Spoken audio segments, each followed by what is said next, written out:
ആൺകുട്ടികളെ പറ്റിയിട്ട് തന്നെയാണ് പറയുന്നത്. മറ്റേ ദൗൽ ഇഹ്റാം ആണുണ്ടെങ്കിൽ ആണും പെണ്ണും ഒക്കെ പെടും. പെണ്ണില്ല അല്ല ആണ് ഇല്ലാതെ തീരെ പെണ്ണ് മാത്രമാണെങ്കിൽ അതിലും പെടാൻ സാധ്യതയില്ല എന്നർത്ഥം. അതിനിപ്പോ അവിടേക്ക് എത്തുന്ന അതിന്റെ മുമ്പ് ഇപ്പൊ എന്തൊക്കെ കാര്യങ്ങൾ പറയാണ്ട്. അതിപ്പോ നമ്മളെ ഷാഫി മദ്ഹബ് അനുസരിച്ച് ദൗൽ ഇഹ്റാമിന് സ്വത്ത് പോകണമെങ്കിൽ ആരും ഇല്ലാതെക്കണം. അങ്ങനത്തെ വളരെ അപൂർവമായി മാത്രമേ വരൂ. ബൈത്തുൽമാലും ഇല്ല, ഫർദിന്റെ അവകാശികളുമില്ല, അസ്ബക്കാരേതാനും ഇല്ല. അങ്ങനത്തെ ഒക്കെ സാഹചര്യത്തിലേക്ക് ദൗൽ ഇഹ്റാമിന്റെ വിഷയത്തിലേക്ക് കടന്നു വരുന്നതേ ഉള്ളൂ. ആരുവാട്ടെ ഇൻഷാ അല്ലാഹ്.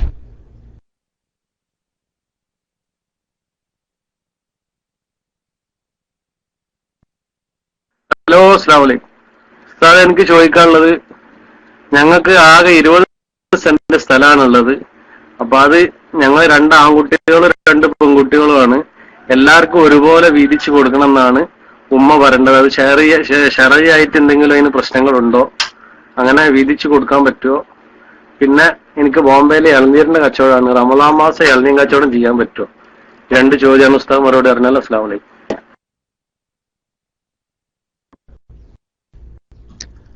വലൈക്കും അസ്സലാം. ആൺകുട്ടികൾക്കും പെൺകുട്ടികൾക്കും ഒരുപോലെ വീതം വെച്ച് കൊടുക്കുക എന്ന് പറയുന്നത് അവകാശം എന്ന നിലക്ക് ഇസ്ലാമിൽ അങ്ങനെയൊന്നില്ല. സൗജന്യം എന്ന നിലക്ക് സൗഹാർദ്ദാടിസ്ഥാനത്തിൽ ചെയ്യുന്നതുകൊണ്ട് തെറ്റൊന്നുമില്ല. പൊരുത്തപ്പെട്ട് അങ്ങനെ ചെയ്യുകയാണെങ്കിൽ അതുകൊണ്ട് തെറ്റൊന്നുമില്ല. ശരിക്ക് ഖുർആൻ വളരെ വ്യക്തമായി തുറന്ന് പറഞ്ഞൊരു കാര്യമാണ് ലിദ്ദക്കരി മിസ്ലു ഹൗളിൽ ഉൻസയൈൻ. ഒരു ആൺകുട്ടിക്ക് 2 പെൺകുട്ടികൾക്കുള്ള അവകാശത്തിന് തുല്യമായ അവകാശമുണ്ട്. അത് അവകാശമാണ്. എന്നാൽ ഒരാള് എനിക്ക് കിട്ടാനുള്ള അവകാശം വേണ്ടെന്ന് വെക്കാൻ പ്രായപൂർത്തിയും ബുദ്ധിയുമുള്ള ഒരു മനുഷ്യന് അവകാശമുണ്ട്. അല്ലെങ്കിൽ ഉമ്മാക്ക് ഇപ്പൊ അങ്ങനെ ഒരു ഇഷ്ടമാണ്, എന്നാ ഉമ്മാന്റെ ഇഷ്ടം കിട്ടാൻ വേണ്ടിയിട്ട് ഞമ്മക്കിപ്പോ 2 സെന്റ് ഭൂമി ഏറെ കിട്ടിയോണ്ടൊന്നും വരാനില്ല. ഉമ്മാക്ക് സന്തോഷം എല്ലാരും ഒരുപോലെ എടുക്കലാണെങ്കിൽ ഉമ്മാന്റെ തൃപ്തിക്ക് വേണ്ടിയിട്ട് ഞങ്ങളത് പൊരുത്തപ്പെടുന്നു എന്ന് നിങ്ങൾ സ്വമേധയാ ഈ ആൺകുട്ടികൾ 2 ആളും പൊരുത്തപ്പെട്ട് അങ്ങനെ ചെയ്യുകയാണെങ്കിൽ അത് ഓക്കെയാണ്, തെറ്റില്ല. അല്ലാതെ നിയമം എന്ന നിലക്ക് അങ്ങനെ ഒരു അവകാശം ഇസ്ലാമിൽ ഇല്ല. മനസ്സിലായില്ലേ? അത് ഉമ്മ പറഞ്ഞാലും ഇല്ല, വാപ്പ പറഞ്ഞാലും ഇല്ല. ഇസ്ലാമിൽ നിയമപ്രകാരം അങ്ങനെ ഒരു അവകാശമില്ല. അത് ഖുർആൻ വ്യക്തമായി വെട്ടി തുറന്ന് പറഞ്ഞതാണ് ലിദ്ദക്കരി മിസ്ലു ഹൗളിൽ ഉൻസയൈൻ. ഒരാണിന് 2 പെണ്ണിന് അവകാശത്തിന് തുല്യമാണ് എന്ന്. അത് നിയമം. അതുകൊണ്ട് അങ്ങനെ ചെയ്യാൻ പറ്റുള്ളൂ, അതിനപ്പുറം ചെയ്യാൻ പറ്റൂല എന്നല്ല. അതാണ് നിയമം. നിയമം പാലിക്കണം എന്നത് വ്യവസ്ഥയാണ്. എന്നാൽ സ്വയം തീരുമാനമെടുക്കാൻ കഴിവുള്ള പ്രായപൂർത്തിയും ബുദ്ധിയുമുള്ള ആളുകൾക്ക് അവർക്ക് കിട്ടാനുള്ള അവകാശം കുറക്കാൻ അവർക്ക് അധികാരമുണ്ട്, വേണ്ടെന്ന് വെക്കാനും അധികാരമുണ്ട്. ആ നിലക്ക് നിങ്ങൾ ഈ പ്രശ്നത്തിൽ ഉമ്മാന്റെ ആഗ്രഹവും തൃപ്തിയും അങ്ങനെയാണ് എങ്കിൽ ഉമ്മാന്റെ പൊരുത്താണ് വലിയത്. നമുക്ക് 5 സെന്റ് ഭൂമി ഏറെ കിട്ടുന്നതിലല്ല, ഉമ്മാക്ക് അങ്ങനെ ഇഷ്ടമെങ്കിൽ അങ്ങനെ വരട്ടെ എന്ന് നിങ്ങൾ സന്തോഷപ്പെട്ട് തീരുമാനിച്ചാൽ ഇസ്ലാം ശരീഅത്തിൽ അതിന് യാതൊരു തെറ്റുമില്ല. ഉമ്മാക്ക് സന്തോഷമാകുകയാണെങ്കിൽ അത് നിങ്ങൾക്ക് ഒരു പക്ഷെ അതായിരിക്കും വലിയ ബർക്കത്ത്. ഓക്കെ, അത് നിയമമല്ല, അങ്ങനെ വേണമെങ്കിൽ വിട്ടുവീഴ്ച ചെയ്യാം എന്നർത്ഥം. രണ്ടാമത്തേത്, ഭക്ഷണ പദാർത്ഥങ്ങൾ പകൽ സമയത്ത് ഉപയോഗിക്കും എന്നുണ്ടെങ്കിൽ അതറിഞ്ഞുകൊണ്ട് പകൽ സമയത്ത് അത്തരം സാധനങ്ങൾ കൊടുക്കാൻ പാടില്ല. അത് നോമ്പ് വെക്കാത്തവരിലേക്ക് അടിക്കുക. കാഫര്യങ്ങളാ, അവർക്ക് നോമ്പില്ലല്ലോ എന്ന് പറഞ്ഞിട്ട് തരില്ല. മുസ്ലിങ്ങളായ നമുക്കുള്ള അതേ നിലപാടിൽ തന്നെയാണ് ആ മുസ്ലിങ്ങളോടും പെരുമാറേണ്ടത്. അതേ സമയത്ത് നോമ്പ് നിർബന്ധമില്ലാത്ത ഒരു യാത്രക്കാരനാണ് ഇദ്ദേഹം എന്ന് അറിയുന്നുണ്ടെങ്കിൽ അയാൾക്ക് കൊടുക്കുന്നതും കുഴപ്പമില്ല. പക്ഷെ ഇതൊക്കെ വേർതിരിക്കുക എന്ന് പറയുന്നത് സാധാരണഗതിയിൽ പ്രയാസമായതുകൊണ്ട് പകൽ സമയത്ത് അത് ഒഴിവാക്കലാണ് ഹൈർ. ഓക്കെ.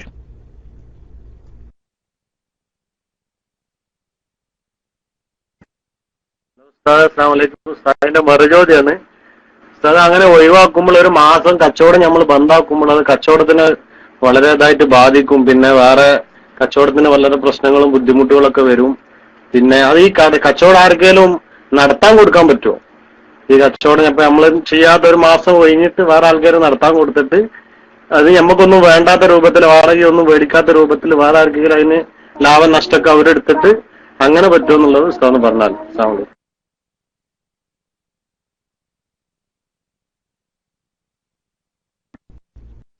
അത് ഒരു തെറ്റ് നമ്മൾ ചെയ്യലും നമ്മൾ മുഖേന മറ്റൊരാള് തെറ്റ് ചെയ്യുന്ന ഉറപ്പുണ്ടെങ്കിൽ ആ തെറ്റ് ചെയ്യലും നമ്മളുടെ ഉത്തരവാദിത്വത്തിൽ തന്നെ വരും. അതാണ് അതിന്റെ പ്രശ്നം. അതേ സമയത്ത് യാത്രക്കാരായ ആളുകളാണ്, യാത്രക്കാർക്ക് നോമ്പ് ഫർദില്ല, അവർക്കാണെങ്കിൽ വിൽക്കണേനും വാങ്ങണേനും കേടുമില്ല. പക്ഷെ അത് കച്ചവടം തുടങ്ങിയാൽ പിന്നെ അത് വേർതിരിക്കാൻ കഴിയില്ല. അതാണ് അതിന്റെ പ്രശ്നം. മനസ്സിലായില്ലേ? അതേസമയത്ത് പകൽ സമയത്ത് ഇത് ഒഴിവാക്കി രാത്രി മാത്രം ചെയ്യുകയാണെങ്കിൽ അതുകൊണ്ടൊരു കുഴപ്പമില്ലാണ്. കച്ചവടത്തിനെ ബാധിക്കുന്ന പ്രശ്നമാണെന്ന് അറിയാം, എങ്കിൽ പോലും നമുക്ക് നിയമമായിട്ടല്ലാതെ പറയാൻ നിവൃത്തിയില്ലല്ലോ. ഓക്കെ,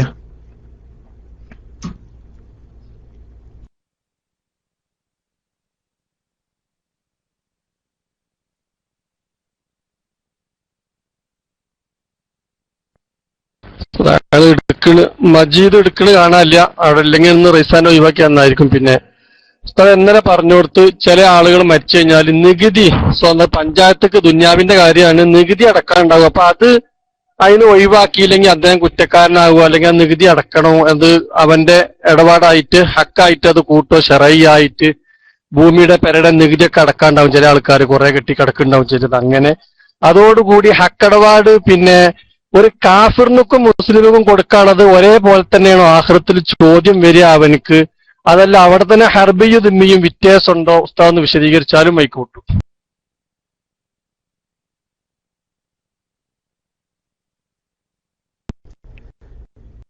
നികുതിയൊന്നും ഹക്കടപാടിൽപ്പെട്ടതല്ല. പക്ഷെ നമ്മളെ നാട്ടിന്റെ നിയമം അനുസരിച്ച് നികുതി കൊടുക്കാഞ്ഞാൽ അതുകൊണ്ട് ബുദ്ധിമുട്ടുണ്ടാവും. ബുദ്ധിമുട്ട് കൊടുക്കാതിരിക്കാൻ വേണ്ടിയിട്ട് വേണ്ടതൊക്കെ ചെയ്യേണ്ടതാണ്. മനഃപൂർവ്വം അപകടത്തിൽ ചെന്ന് ചാടരുതെന്ന് ഖുർആനിലുണ്ടല്ലോ, ആ നിലയ്ക്ക്. പക്ഷേ അത് ശറഈയായിട്ട് ഹക്കടപാടിൽ പെടുന്നതല്ല നികുതി. അപ്പൊ അത് ഒഴിവാക്കാനോ അല്ലെങ്കിൽ മറ്റൊക്കെ മാർഗം ഉണ്ടെങ്കിൽ അതൊക്കെ ചെയ്യാം. അല്ലെങ്കിൽ അത് അടച്ചിട്ടില്ല എന്നുള്ളതിന്റെ പേരിൽ ആ മരിച്ചുപോയ വ്യക്തി അല്ലാഹുവിന്റെ അടുക്കൽ കുറ്റക്കാരനാവില്ല, അവകാശികളും കുറ്റക്കാരാവില്ല. അത് ഹക്കടപാടല്ല. പക്ഷേ സ്വത്ത് ഒരിച്ച് അത് ആധാരം രജിസ്റ്ററാക്കാൻ ചെല്ലുമ്പോ അത് നികുതി അടച്ചെങ്കിലേ അതിന്റെ നിയമ നടപടി മുന്നോട്ട് പോകുള്ളൂ. ആ നിലക്ക് വരും എന്നല്ലാതെ അത് ഉഹ്റവിയായ ഹക്കടപാടുകളിലോ ഈ മരിച്ച ആള് വീട്ടാനുള്ള ഹക്കിന്റെ ഭാഗങ്ങളിലോ പെടൂല. ഓക്കെ, പിന്നെ കടം ഹക്കടപാട് മുസ്ലിങ്ങൾ തമ്മിലുള്ള ഹക്കടപാടും അമുസ്ലിങ്ങൾ തമ്മിലുള്ള ഹക്കടപാടും ഒക്കെ ഹക്കടപാട് തന്നെയാണ്. അതിൽ കാഫിർ മുസ്ലിം എന്ന നില വ്യത്യാസമൊന്നുമില്ല. കാഫിറിന് കൊടുക്കാനുള്ളതും ഹക്കടപാട് തന്നെയാണ്, മുസ്ലിമിന് കൊടുക്കാനുള്ളതും ഹക്കടപാട് തന്നെ. പക്ഷേ ഹർബിയാണെങ്കിൽ ഹർബിയിന് ഹുർമത്തില്ല, അവന്റെ ജീവനും ഹുർമത്തില്ല, അവന്റെ സ്വത്തിനും ഹുർമത്തില്ല ഹർബിയിന്. അതുകൊണ്ട് തന്നെ അവന്റെ ഹക്കടവായി നിലനിൽക്കുകയും ഇല്ല. എങ്ങനെ ഒരുപോലെയാണോന്ന് മനസ്സിലായില്ല. കാഫറും മുസ്ലിമും ഒരുപോലെയാണെന്നോ? ഹക്ക് രണ്ടും ഹക്ക് തന്നെയാണ്. ഒരുപോലെ എന്ന് പറഞ്ഞതിന്റെ മാനം എനിക്ക് മനസ്സിലായില്ല. രണ്ടും ഹർബിയായ കാഫറിൻ്റെതല്ലാത്ത ദിമ്മിയായ കാഫർ അതിപ്പോ നമ്മളെ നാട്ടിലില്ല. നമ്മളെ നാട്ടിലുള്ളത് അഹദിയായ കാഫറാ.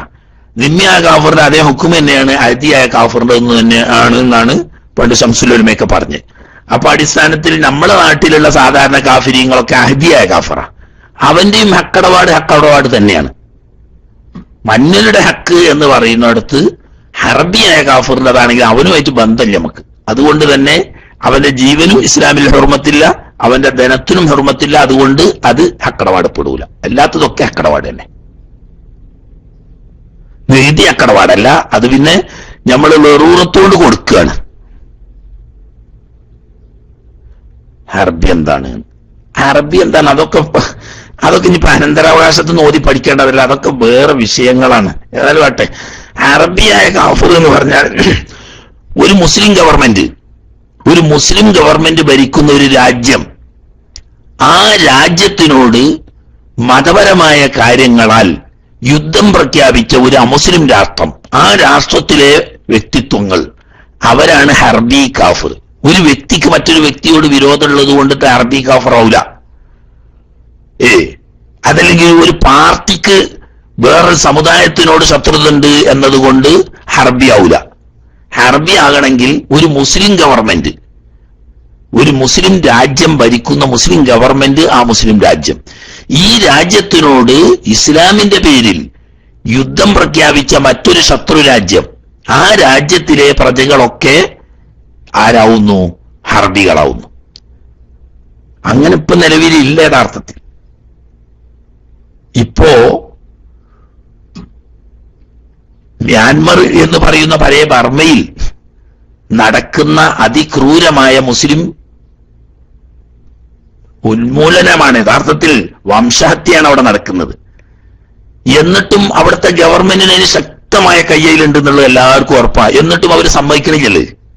അതിന് കാരണം എന്താണ്? ലോക നിയമപ്രകാരം, ഐക്യരാഷ്ട്ര നിയമപ്രകാരം മതത്തിന്റെ പേരിൽ ഒരു സമുദായമോ ഒരു രാഷ്ട്രമോ ഒരിക്കലും ഒരു മതത്തിനെതിരെ യുദ്ധം പ്രഖ്യാപിക്കാൻ പാടില്ല. ഒരു മതത്തിനെ ഉന്മൂലനം ചെയ്യാൻ പാടില്ല. അത് ഐക്യരാഷ്ട്രസഭയുടെ പൊതു നിയമമാണ്. അതനുസരിച്ചാണ് ഇപ്പോ ശ്രീലങ്കയിൽ ഭാഗികമായും ബർമ എന്ന് പറഞ്ഞ മ്യാൻമറിൽ വ്യാപകമായും മുസ്ലിം വേട്ട നടന്നുകൊണ്ടിരിക്കുന്നു. ഇസ്ലാമിന്റെ പേരിൽ തന്നെയാണ്. പക്ഷേ ഗവൺമെന്റുകളൊക്കെ കയ്യൊയ്യാണ്. നമ്മളറിയില്ല, അക്രമികൾ അവരവർ ചെയ്യാണെന്നാ പറയുന്നത്. അതുകൊണ്ട് തന്നെ ആ രാഷ്ട്രത്തെ ഹർബി എന്ന പേരിൽ പ്രഖ്യാപിക്കാൻ നിവൃത്തിയില്ല.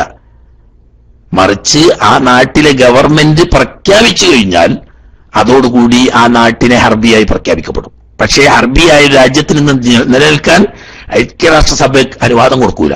അപ്പോ ഐക്യരാഷ്ട്രസഭ സഖ്യസേന മുഖേന ആ രാജ്യത്തെ അടിച്ചൊതുക്കും. അതാ നിയമം. അപ്പൊ ഇന്ന് നിയമപരമായിട്ടില്ല, സംഗതി ഉള്ളിൽ കൂടെയൊക്കെ കളിക്കുക. അപ്പം മുസ്ലിം ഗവൺമെന്റിനെയും മുസ്ലിം രാജ്യത്തെയും ഇസ്ലാമിന്റെ പേരിൽ യുദ്ധം പ്രഖ്യാപിക്കുന്ന നാട്, നാട്ടുകാർ, അവരാണ് അറബികൾ.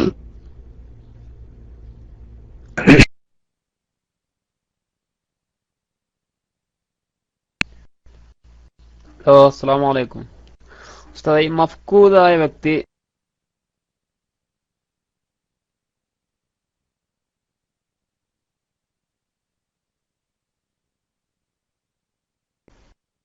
അസ്സലാമു അലൈക്കും വറഹ്മത്തുള്ളാഹി. ഉസ്താദ്, ഒരു വ്യക്തി 100%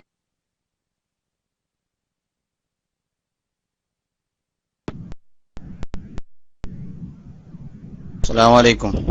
ഞാൻ കുറച്ചു നേരം ഉണ്ട് കൈ ഉയർത്തി നിൽക്കുന്നേ. വാങ്ങൊടുക്കാൻ പോയി വാങ്ങൊടുത്ത് വന്നത്. നിങ്ങൾ ഇങ്ങനെ ചാടിയാൽ നമ്മൾ പിന്നെ എപ്പോഴാ ചോദിക്കുക? അതുകൊണ്ട് കുറച്ച് സബൂറായി മുന്നിലുള്ളവർ ചോദിക്കട്ടെ, എന്നിട്ട് മറ്റുള്ളവർക്ക്. അപ്പോ ഇൻഷാ അല്ലാ ഉസ്താദേ, ഞാൻ എനിക്ക് ചോദിക്കാനുള്ളത്, ഇവിടെ വാപ്പ ഇരിക്കുമ്പോ പിന്നെ വാപ്പ ഉണ്ടായിരിക്കെ മകൻ മരണപ്പെട്ടു പോയാല് പിന്നെ മകന്റെ മക്കൾക്ക് ഒന്നും കിട്ടൂല എന്ന് പറയുമ്പോ ചിലപ്പോ ഈ സ്വത്ത് ഉണ്ടാക്കിയത് ചിലപ്പോൾ മകന് ഗൾഫിൽ വന്നിട്ടൊക്കെ അധ്വാനിച്ചായിരിക്കും ഈ സ്വത്ത് ഉണ്ടാക്കിയിരിക്കുക. അപ്പൊ ഈ മകൻ പെട്ടെന്ന് എന്തെങ്കിലും നിലക്ക് ആക്സിഡന്റിലോ മറ്റോ മരണപ്പെട്ടു പോയി, മകനും കുട്ടികളൊക്കെ ഉണ്ട്, അവരെ സംരക്ഷിക്കാൻ ആരും ഇല്ലാത്തൊരവസ്ഥ വരൂലേ? മകനൊന്നും കിട്ടരുത്. അപ്പൊ ഈ ഇതൊരു പോരായ്മയായിട്ട് തോന്നുന്നില്ലേ? അത് അവരെ ഒരു സംരക്ഷിക്കാൻ ആളില്ലാത്തൊരവസ്ഥ, മകന്റെ അധ്വാനവും അവന്റെ ജീവിതവും കുടുംബം നോക്കാൻ വേണ്ടിയിട്ട് സ്വത്തൊക്കെ ഉണ്ടാക്കാൻ വേണ്ടിയിട്ട് അധ്വാനിച്ച് ഇവനൊന്നും അവന് കരുതി വെച്ചില്ല. അതിലിടയ്ക്ക് തന്നെ പെട്ടെന്നുള്ള മരണത്തിൽ സംഭവിച്ചു പോയി. അപ്പോ ഈ കുട്ടികൾക്ക് ഒരു അനാഥത്വം വരുന്ന ഒരു അവസ്ഥ ഉണ്ടായിരിക്കില്ല എന്നാണ് എന്റെ ചോദ്യം. ഞാൻ മൈക്ക് വിട്ടു. അസ്സലാമു അലൈക്കും വറഹ്മത്തുള്ളാഹി.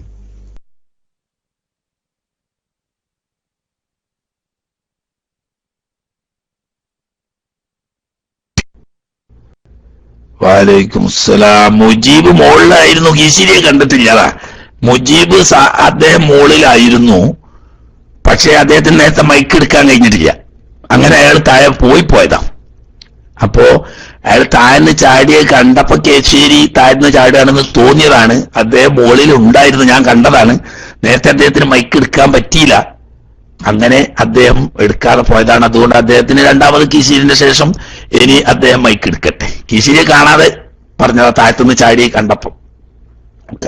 കീശേരി, ആ വിഷയം നമുക്ക് വരാൻ പോകുന്നുള്ളൂ. ഇപ്പോ അനന്തരാവകാശത്തിന് ആമുഖമാണ് നമ്മൾ പറഞ്ഞുകൊണ്ടിരിക്കുന്നത്. ആർക്കൊക്കെ അനന്തരാവകാശം തടയപ്പെടും, ആരുകൊണ്ട് തടയപ്പെടും എന്നൊരു വിഷയം നമുക്ക് വരാനുണ്ട്. അവിടെയാണ് ആ വിഷയങ്ങൾ പറയാ. അതിനെന്താണ് ഇസ്ലാമിൽ പരിഹാരം എന്നുള്ള ആ പരിഹാരം ഇസ്ലാം പറഞ്ഞു. ഇസ്ലാമിൽ ഒരു വിഷയത്തിനും വേറൊരാൾ കൂട്ടിക്കൊടുക്കേണ്ട ആവശ്യമില്ല. ഈ ഉൽപ്പതിഷ്ണുക്കൾ എന്നോ പുരോഗമവാദികൾ എന്നൊക്കെ പറഞ്ഞിട്ട് മതനിഷേധികളായ ചില ആളുകൾ ഇസ്ലാമിനെതിരിൽ പ്രചണ്ഡമായ പ്രചാരണമുണ്ടാക്കുന്ന മകന്റെ മക്കളുടെ വിഷയം പറഞ്ഞ് മുതലക്കണ്ണീരൊഴിക്കുന്ന ആളുകളുടെ കള്ളത്തരം നമുക്കറിയാം. പക്ഷെ ഇസ്ലാമിൽ അങ്ങനെ ഒരാളുടെ കൂട്ടിച്ചേർക്കേണ്ട ആവശ്യമില്ല. ഈ പ്രശ്നത്തിന് വ്യക്തമായ പരിഹാരം ഖുർആൻ നമ്മുടെ മുന്നിൽ വെച്ചിട്ടുണ്ട്. അത് പ്രാവർത്തികമാക്കിയാൽ മതി. പക്ഷേ ആ വിഷയം നമ്മൾ എത്തിയിട്ടില്ല. ആരൊക്കെയാണ് അവകാശികള് എന്നത് തന്നെ ഇനിയും വിശദീകരിക്കാനിരിക്കുന്നേ ഉള്ളൂ. മൊത്തം അവകാശികളുടെ പേരെണ്ണി പറഞ്ഞു എന്നല്ലാതെ ഇനി ഈ പറയപ്പെടുന്ന 11 വിഭാഗം അല്ല 7, 10, 17 വിഭാഗം ആളുകൾ ഒരുമിച്ച് കൂടുമ്പോൾ ആരൊക്കെ ആരെ കൊണ്ട് നഷ്ടപ്പെടും അവകാശം, അതിന്റെ കാരണമെന്ത് എന്ന വിഷയങ്ങളൊക്കെ പറയും. അവിടെ എത്തുമ്പോഴേ അതിനെ പറ്റിയിട്ട് വിശദമായി പറയാൻ പറ്റൂ. ഇപ്പൊ നമ്മള് ആമുഖം പറഞ്ഞിട്ടല്ലേ ഉള്ളൂ. ആ വിഷയത്തിലേക്ക് ഇൻഷാ അല്ലാഹ് അടുത്ത് തന്നെ താമസിയാതെ പാഠം എത്തും. അവിടെ നമുക്കത് വിശദമായി പറയാം. ബേജാറാകണ്ട, അതിനൊക്കെ ഇസ്ലാം വ്യക്തമായ മാർഗം നിർദ്ദേശിച്ചിട്ടുണ്ട്. ഓക്കെ.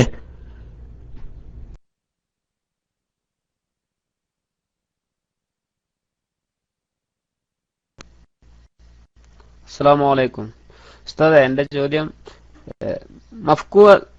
മഫ്കൂദായ വ്യക്തി ഓലിബം നൽകും മടങ്ങി വരില്ല എന്നല്ല പറഞ്ഞ് അതവേ മടങ്ങി വന്ന ഓരിച്ച മുതൽ എന്താണ് ചെയ്യുക?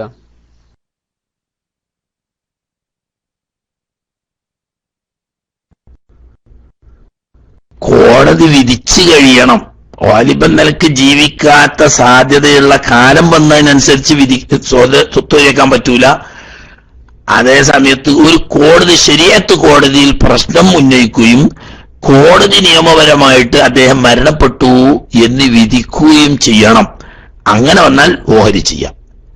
എന്നാൽ അങ്ങനെ ഓഹരി ചെയ്ത് അവകാശികൾക്ക് കൊടുത്ത് താമസിയാതെ ഈ സ്വത്ത് നശിക്കുന്നതിന് മുമ്പ് അദ്ദേഹം തിരിച്ചു വരികയും ജീവിച്ചിരിപ്പുണ്ടെന്ന് അത് മുഖേന ബോധ്യപ്പെടുകയും ചെയ്താൽ നേരത്തെ കോടതി വിധിച്ച വിധി കോടതി രണ്ടാമത് തിരുത്തുകയും അയാളുടെ അവകാശം തിരിച്ചു കൊടുക്കുകയും ചെയ്യും.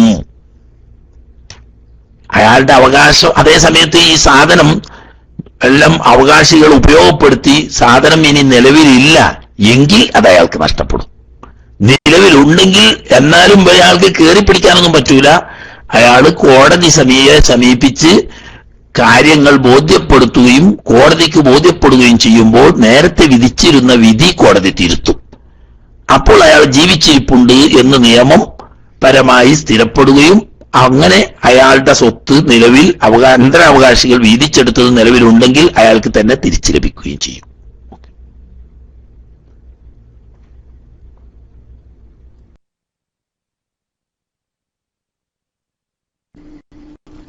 അസ്സലാമു അലൈക്കും ഉസ്താദെ, ഒരു ചോദ്യം PM-ൽ വന്നതാണ്. മുസ്ലിമായ ഉമ്മയുടെയും ഉപ്പയുടെയും മകനെ ഒരു അമുസ്ലിം സ്ത്രീയുടെ കൂടെ വിവാഹം ചെയ്ത് ജീവിക്കുന്നു. അത് ഒരു മുസ്ലിമായ ഒരു ചുറ്റുപാടിലല്ല അദ്ദേഹം ജീവിക്കുന്നത് എന്നും കൂട്ടത്തിൽ പറയുന്നുണ്ട്. ഉമ്മയും ബാപ്പയും മരണപ്പെട്ടു കഴിഞ്ഞു. അവകാശം ചോദിച്ചുകൊണ്ട് ഈ മകൻ വരുന്നൊരു പ്രശ്നമുണ്ട്. അപ്പൊ അതൊരു സാമൂഹിക പ്രശ്നമായിട്ട് നാട്ടിൽ നിലനിൽക്കുകയാണ്. അത്തരം ഘട്ടത്തിൽ എന്ത് നിലപാടാണ് ശരിക്കും സ്വീകരിക്കേണ്ടത് എന്നാണ് ചോദിക്കുന്നത്. മൈക്രോസിന് അസ്സലാമു അലൈക്കും.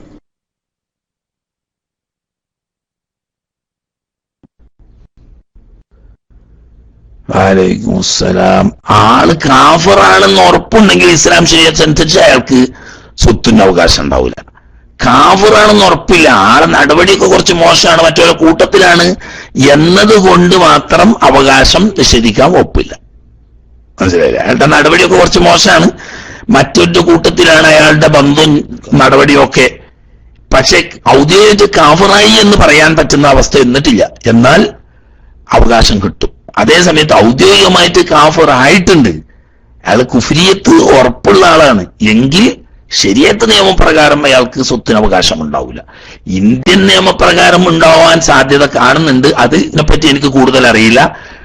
മാതാപിതാക്കള് അല്ലെങ്കിൽ മക്കള് മതം വ്യത്യാസപ്പെട്ടു എന്നതുകൊണ്ട് പരസ്പരം അനന്തരാവകാശ നിയമം പോകോ ഇല്ലേ എന്ന് ഇന്ത്യയിലെ നമ്മളെ ഇതുണ്ടല്ലോ, മുഹമ്മദൻ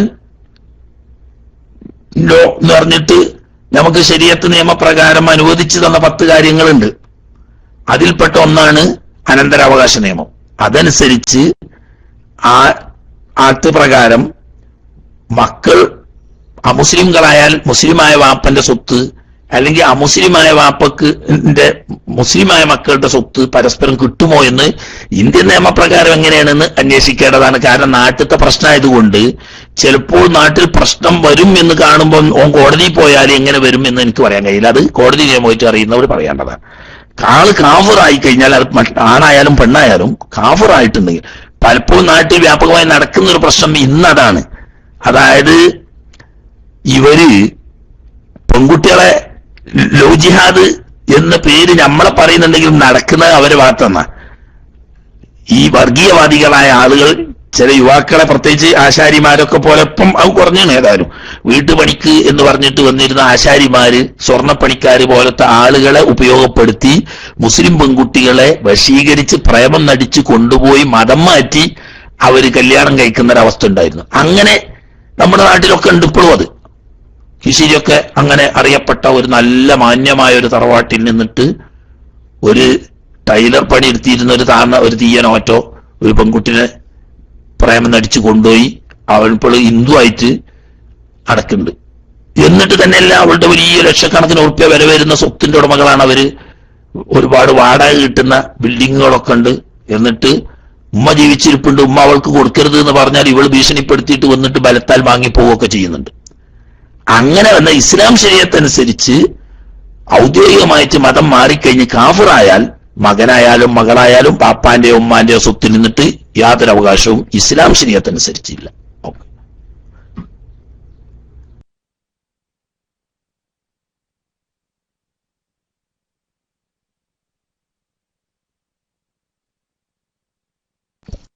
അസ്സലാമു അലൈക്കും വറഹ്മത്തുള്ളാഹി വബറകാതുഹു. ഇന്നലെ ചോദിച്ചിരുന്നു, ഒരാൾക്ക് കുറെ കാലമായിട്ട് പിന്നെ സക്കാത്ത് കൊടുക്കാനുണ്ടാവുകയും നിർബന്ധ സക്കാത്ത് കൊടുക്കാനുണ്ടാവുകയും ആ സക്കാത്ത് കൊടുക്കാതിരിക്കുകയും, എന്നാൽ അതിന്റെ അവകാശികൾക്ക് അനന്തരാവകാശികൾ പിന്നീട് എത്രയാണ്, ഏത് കൊല്ലത്തിൽ എത്ര സംഖ്യയാണ് കൊടുക്കാനുള്ളതെന്ന് അറിയാതിരിക്കുകയും ചെയ്താൽ അവസാനം അനന്തരാവകാശികൾ എങ്ങനെയാണ് ഈ സക്കാത്ത് കണക്കാക്കുക? കുറെ കൊല്ലത്തേക്കുണ്ട്, സപ്പോസ് 5 കൊല്ലം 6 കൊല്ലത്തേക്കുണ്ടെങ്കിൽ അത് എങ്ങനെയാണ് കണക്കാക്കുക എന്നൊന്ന് പറഞ്ഞാൽ അവസാനത്തെ സ്വത്തിന് കണക്കാക്കിയാൽ മതിയോ എന്നുള്ളത് പറഞ്ഞു നന്നായിരുന്നു. അസ്സലാമു അലൈക്കും വറഹ്മത്തുള്ളാഹി വബറകാതുഹു.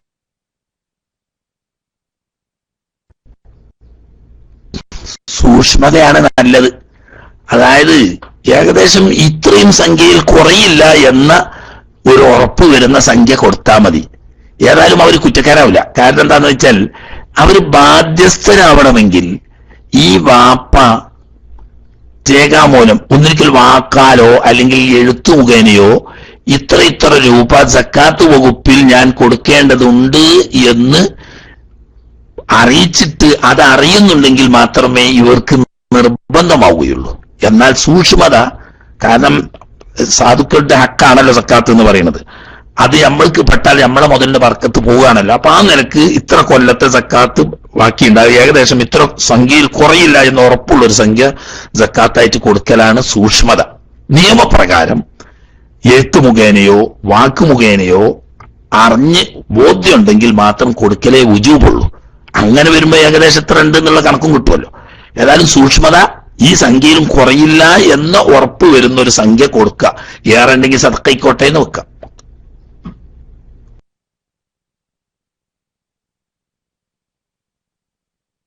അസ്സലാമു അലൈക്കും വറഹ്മത്തുള്ളാഹി വബറകാതുഹു. അല്ലാഹു ബർക്കത്ത് ചെയ്യട്ടെ. ഉസ്താദ്, എനിക്ക് ഇത് സംബന്ധമായില്ല, ചെറിയൊരു സംശയം ഒരാൾ മറ്റൊരാൾ ചോദിക്കുക കൂടി ചെയ്തുകൊണ്ടാണ്. വിശുദ്ധ ഖുർആനിൽ മുഹമ്മദ് റസൂലുള്ളാഹി എന്ന് പറയുന്നിടത്ത് നമ്മൾ ഓതുമ്പോൾ അവിടെ സ്വലാത്ത് ചൊല്ലുന്നതിന്റെ വിധി എന്താണ്? അവിടെ ചെല്ലേണ്ടതുണ്ടോ അതല്ല ചൊല്ലൽ സുന്നത്തോ?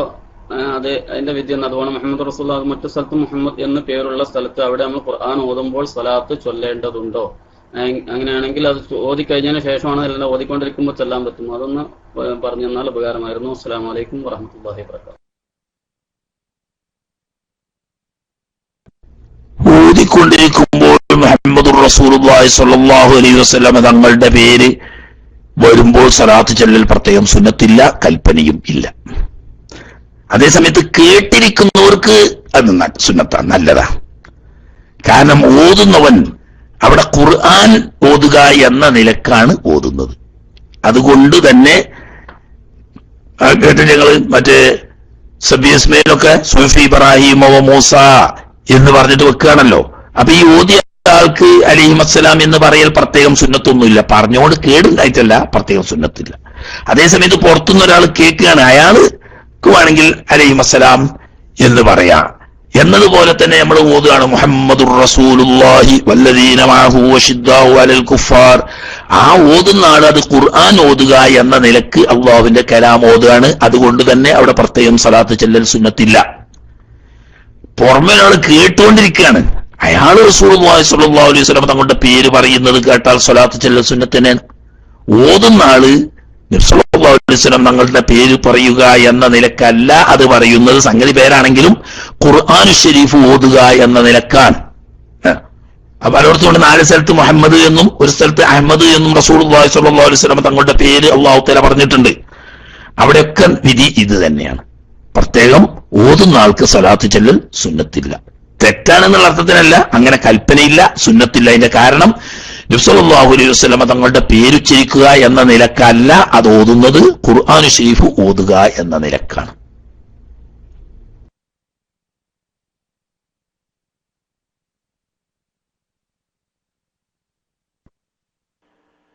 അസ്സലാമു അലൈക്കും വറഹ്മത്തുള്ളാഹി. നേരത്തെ അബുമിഷല് ചോദിച്ച ചോദ്യത്തിന്റെ ഓപ്പോസിറ്റ്.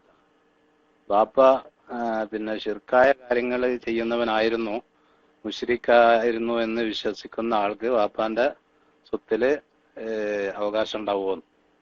അസ്സലാമു അലൈക്കും.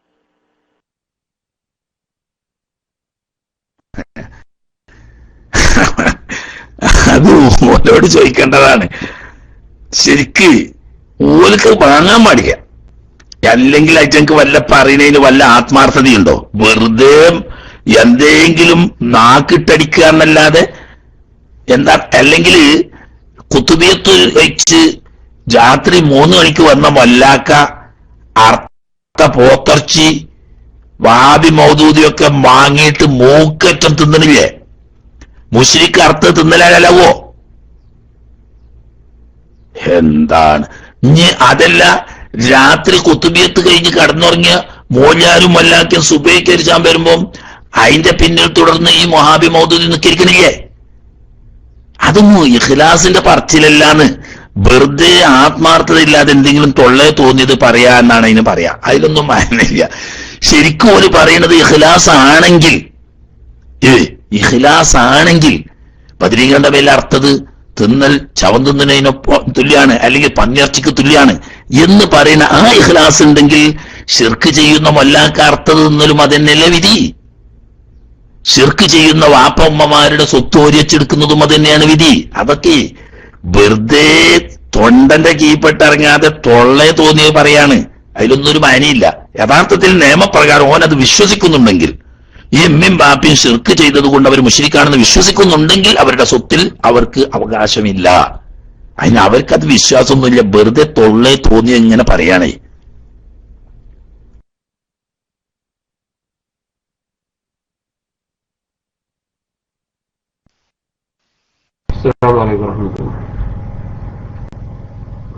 പിന്നെ റമദാൻ മാസത്തില് പകലില് നോമ്പ് മുറിയുന്ന കാര്യങ്ങൾ ചെയ്തു, അതായത് ഭാര്യയുമായി ബന്ധപ്പെട്ടു.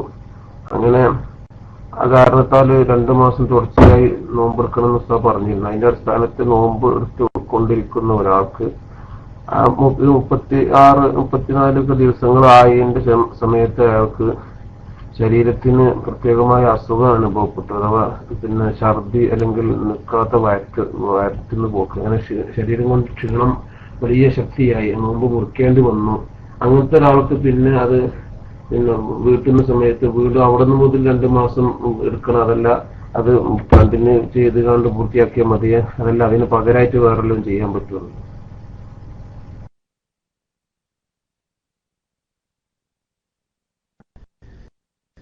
അങ്ങനെ സംഭവിച്ചാൽ ഇടക്ക് എത്ര ദിവസം 60 തികയുന്നതിന് മുമ്പ് ഇടക്ക് നോമ്പ് നോൽക്കാൻ പറ്റാത്ത സാഹചര്യം നിലവിൽ വന്നുപോയാൽ തലക്കുന്ന തന്നെ 2ാമത് നോൽക്കണം. തീരെ തോൽക്കാൻ പറ്റാത്ത അനാരോഗ്യ അവസ്ഥ സ്ഥിരമായി വന്നു കഴിഞ്ഞാൽ പകരം ഒരു ദിവസത്തിനൊരു മുദ്ദ കൊടുത്താൽ മതി. പക്ഷേ അത് നോൽക്കാൻ പറ്റാത്ത ആരോഗ്യസ്ഥിതി സ്ഥിരമായി വരണം. തൽക്കാലാണ് ഒരു സുഖമില്ലാതെ ആയതെങ്കിൽ ആ സുഖങ്ങളൊക്കെ മാറി ആരോഗ്യം വന്നതിന് ശേഷം തൽക്കുന്ന രണ്ടാമത് തുടർച്ചയായിട്ട് 60 ദിവസം തന്നെ നോൽക്കണം.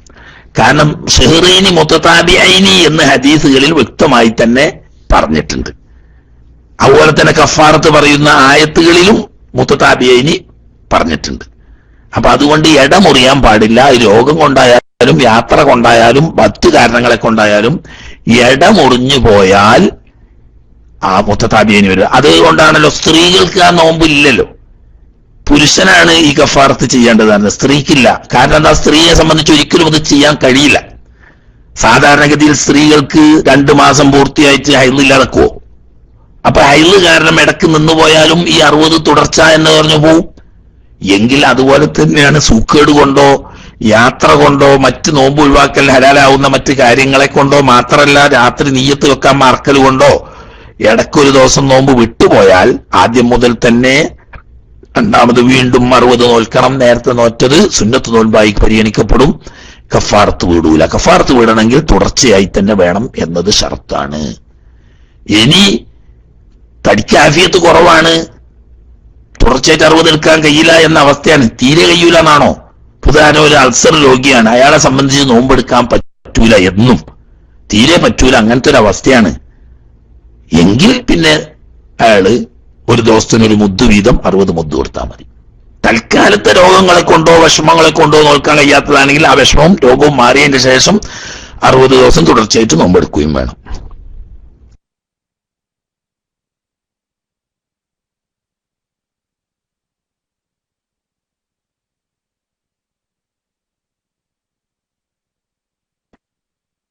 ഹലോ, അസ്സലാമു അലൈക്കും.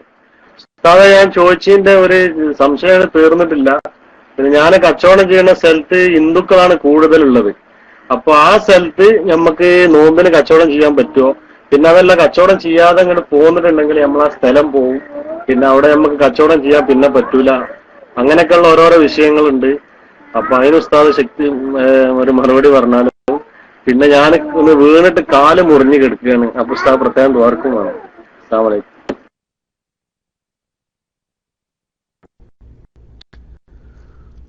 വലൈക്കും അസ്സലാം. അല്ലാഹു സുബ്ഹാനഹു വ തആല ആഫിയത്ത് തരട്ടെ. എത്രയും പെട്ടെന്ന് അല്ലാഹു തആല പരിപൂർണമായ ശിഫ നൽകി ആഫിയത്തും നല്ലത് ചെയ്യാനുള്ള തൗഫീഖും അല്ലാഹു തആല എത്തി തരട്ടെ.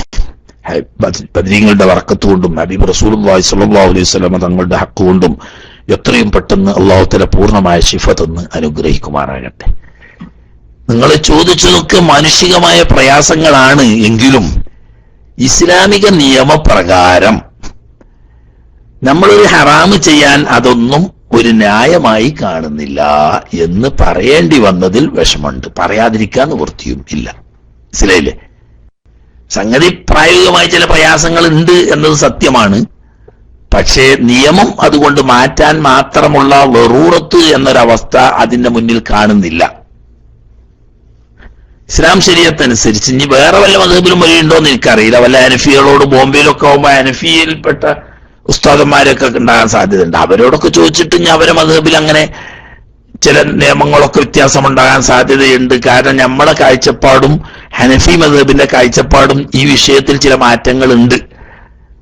കാരണം നമ്മളെ മദ്ഹബ് അനുസരിച്ച് ഇസ്ലാമിന്റെ ഫുറുഇയ്യാത്ത്, നിസ്കാരം, നോമ്പ്, സക്കാത്ത്, ഹജ്ജ് തുടങ്ങിയ കാര്യങ്ങൾ മുസ്ലിങ്ങൾക്ക് നിർബന്ധമുള്ളതുപോലെ കാഫിറിനും നിർബന്ധമാണ്. പക്ഷേ കാഫിറായിക്കൊണ്ട് ചെയ്താൽ സഹിയാവൂല, മുസ്ലിമായി ചെയ്യാൻ നിർബന്ധമുണ്ട്. അഥവാ ഒരു കാഫിറായ മനുഷ്യരെ അല്ലാഹു തആല നരകത്തിലിടുമ്പോൾ കാഫിറായി എന്നതിന്റെ പേരിൽ മാത്രമല്ല ശിക്ഷ, നിസ്കരിക്കാത്തതിനും നോമ്പെടുക്കാത്തതിനും സക്കാത്ത് കൊടുക്കാത്തതിനും ഹജ്ജ് ചെയ്യാത്തതിനും തുടങ്ങി കള്ളു കുടിച്ചതിനും വ്യഭിചരിച്ചതിനും പലിശ വാങ്ങിയതിനും ഒക്കെ ശിക്ഷ ഉണ്ടാവും. അങ്ങനെ ഫുറുഇയ്യാത്ത് കൊണ്ട് നിയമം അവർക്കും ബാധകമാണ് എന്നാണ് നമ്മളുടെ കാഴ്ചപ്പാട്. അതുകൊണ്ട് നമുക്കുള്ളതുപോലെ അവർക്കും നോമ്പ് നിർബന്ധമാണ്. അപ്പോ അവര് നോമ്പിന്റെ സമയത്ത് നോൽക്കണില്ലല്ലോ എന്ന് വെച്ചിട്ട് കാര്യമില്ല. നോമ്പ് ഫർളുള്ള ആള് നോമ്പ് നോൽക്കാതിരിക്കുമ്പോൾ അയാളെ അതിനെ സഹായിക്കുക എന്ന നില വരുന്നത് കൊണ്ടാണ് നമ്മളെ മദ്ഹബിൽ അത് ഹറാമാണെന്ന് വരുന്നത്. അപ്പൊ ഹനഫി മദ്ഹബുകാരായ ഉസ്താദന്മാരോടെങ്കിലും ചോദിച്ചു നോക്കിയാൽ അവരുടെ മദ്ഹബിൽ ഫുറുഇയ്യാത്ത് കൊണ്ട് കാഫിറിന് തക്ലീഫ് ഇല്ല എന്ന കാഴ്ചപ്പാടാണ് ഹനഫി മദ്ഹബിൽ. അപ്പൊ അതനുസരിച്ച് ചില വ്യത്യാസങ്ങൾ കിട്ടാൻ സാധ്യതയുണ്ട്. ബോംബെയിലായതുകൊണ്ട് ബോംബെയിലെ അരിഫികളായ ഇമാമിയങ്ങളെ കിട്ടാനും ധാരാളം സൗകര്യമുണ്ട്. അവരിൽപ്പെട്ട ആരോടെങ്കിലും മസല ചോദിച്ചിട്ട് ആ മദ്ഹബ് അനുസരിച്ച് അങ്ങനെ വല്ല വഴിയുമുണ്ടെങ്കിൽ നിങ്ങളുടെ ജീവിതമാർഗം എന്ന നിലക്ക് ആ മദ്ഹബ് അനുസരിച്ച് അങ്ങനെ ഫത്വ കിട്ടിയാൽ അതനുസരിച്ച് നിങ്ങൾക്ക് അമൽ ചെയ്യാവുന്നതാണ്. ഷാഫി മദ്ഹബ് അനുസരിച്ച് ഞാൻ ഈ പറഞ്ഞതനുസരിച്ചല്ലാതെ മറ്റൊരു വഴി കാണുന്നില്ല. ഓക്കെ.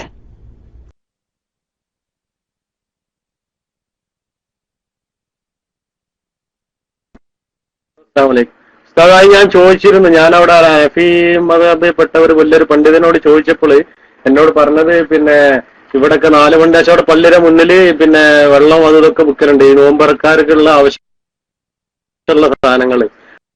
അപ്പൊ അത് അവർ ഉദാഹരണം കാണിച്ചിട്ട് പറഞ്ഞു അങ്ങനെ പറ്റും, നീ കുടിക്കുന്നില്ലെങ്കിൽ വിഷയമൊന്നുമില്ല, അങ്ങനെയൊക്കെ ചെയ്യാൻ പറ്റുമെന്നാണ് അവർ പറഞ്ഞത്. എന്നിരുന്നാലും ഞാൻ സാധാരണ ഒരു മാസത്തില് ആ ഒരു മാസം ആർക്കെങ്കിലും ഒക്കെ നടത്താൻ കൊടുത്തിട്ട് ഞാൻ ഇങ്ങോട്ട് വരില്ല, നാട്ടിലോട്ട് വരില്ല.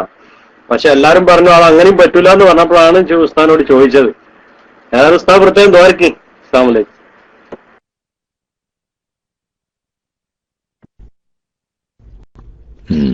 നമ്മൾ നടത്തലും നടത്താൻ കൊടുക്കലും രണ്ടും ഒരു വിധിയാ.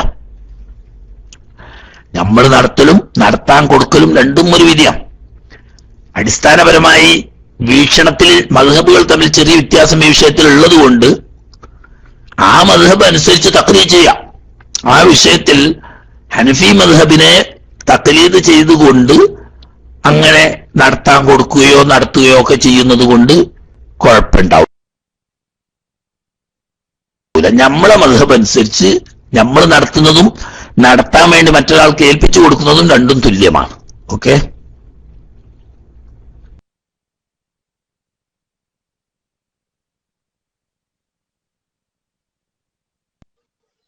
ഹലോ, അസ്സലാമു അലൈക്കും വറഹ്മത്തുള്ളാഹി. ഉസ്താദ്, പിന്നെ ജമ്മു കസ്റിനെയും കുറിച്ചൊന്ന് വിശദീകരിച്ചാൽ കൊള്ളായിരുന്നു.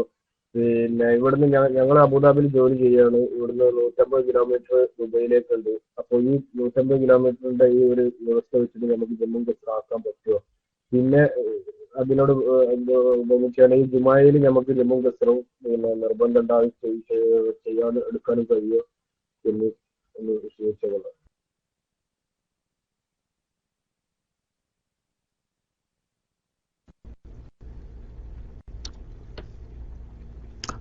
132 കിലോമീറ്ററോ അതിൽ കൂടുതലോ ദൂരമുള്ള ഒരു സ്ഥലത്തേക്ക് ഹലാലായ ഒരു ആവശ്യത്തിന് വേണ്ടി യാത്ര ചെയ്യുന്ന വ്യക്തിക്ക് ജമ്മു കസ്റുമാക്കാം. പക്ഷേ അയാളുടെ താമസ സ്ഥലത്ത് ജമ്മു കസ്റുവാക്കാൻ പറ്റുമോ? താമസ സ്ഥലം എവിടെയാന്ന് വെച്ചാൽ അത് അവിടുത്തെ അവന്റെ ദാറുൽ ഇഖാമ ആണോ ആകുന്നുണ്ടോ എനിക്കറിയില്ല. അതായത് 4 ദിവസം പൂർണ്ണമായി ഒരു സ്ഥലത്ത് താമസിക്കുകയോ താമസിക്കാൻ വേണ്ടി നിയ്യത്ത് ചെയ്യുകയോ ചെയ്താൽ അവിടത്തെ ഇഖാമ ദാറുൽ ഇഖാമക്കാരനായവൻ അങ്ങനെ വന്നാൽ ജമ്മു കസ്റും പറ്റൂല. അതില്ലാത്തയിടത്തോളം രാവിലെ എന്നും എവിടേക്ക് പോകും? 150 കിലോമീറ്റർ ദൂരമുള്ള സ്ഥലത്തേക്ക് പോവുക ജോലിക്ക്.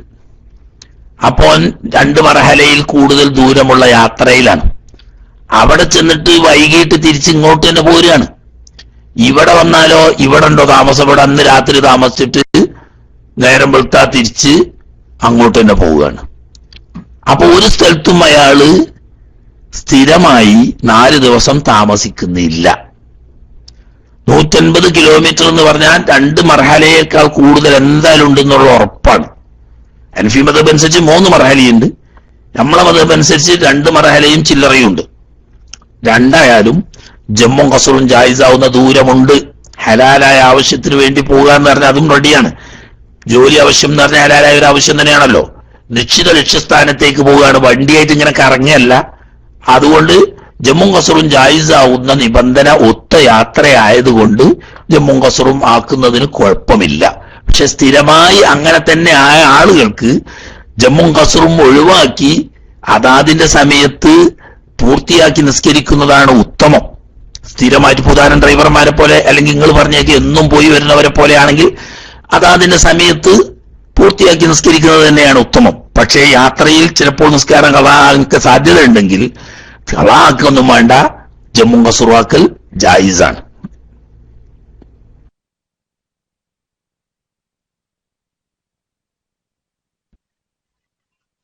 അത് പിന്നെ അവിടെ സ്ഥിരമായിട്ട് നിൽക്കാൻ ഉള്ള ഉദ്ദേശത്തിനല്ല. ഇവിടുന്ന് രാവിലെ പോകും, ഏകദേശം ളുഹറിന്റെ ടൈം ആകുമ്പോൾ അവിടെ എത്തും. പിന്നെ അവിടുന്ന് വൈകിട്ട് നമ്മൾ ഇങ്ങോട്ടാണ് തിരിച്ചു വരും ചെയ്യും. അങ്ങനെ സംവിധാനത്തിലാണ് പോകുന്നത്.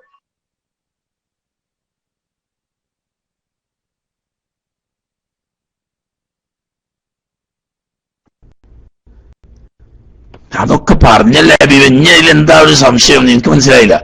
ഈ ഇരിക്കുന്ന മുഴുവൻ ആളുകൾക്ക് മനസ്സിലായിട്ടുണ്ടാവുന്ന ഞാൻ വിചാരിക്കുന്നത്. അത്ര വിശദമായി ഇപ്പൊ ആ വിഷയം പറഞ്ഞു. ഇനി എന്താ അങ്ങനത്തെ ബാക്കിയുള്ള സംശയം എന്നാ അത് പറയും. ഈ രാത്രി ഈ ആശയ സംവാദത്തിൽ ആളുകൾ എന്നെ പറഞ്ഞു അറിയും പോലെ ഇതല്ലല്ലോ. നിങ്ങൾ എന്തെങ്കിലും ഒന്ന് മനസ്സിലാകാനുള്ള ബാക്കിയുള്ള ഉണ്ടോ ആ വിഷയത്തിൽ? നിങ്ങൾക്ക്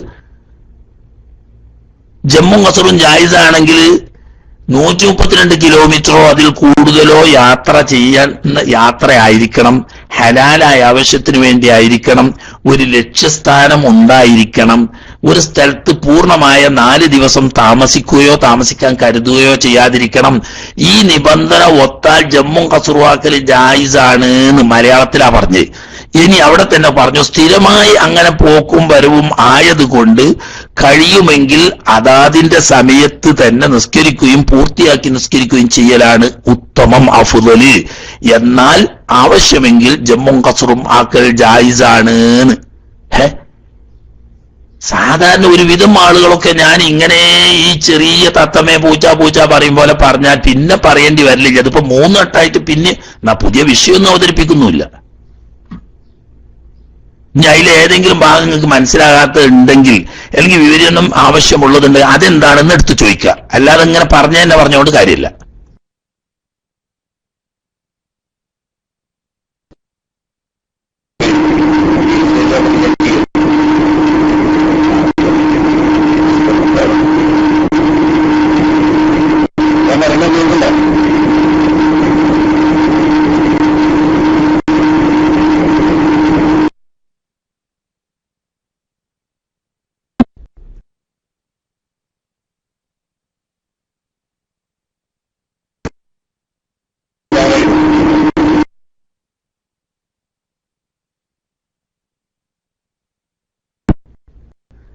അബൂശിനെ കൊണ്ടോട്ടിയർച്ച, ശരിക്കും കൊണ്ടോട്ടിയർച്ച, വേറൊത്തുമല്ല.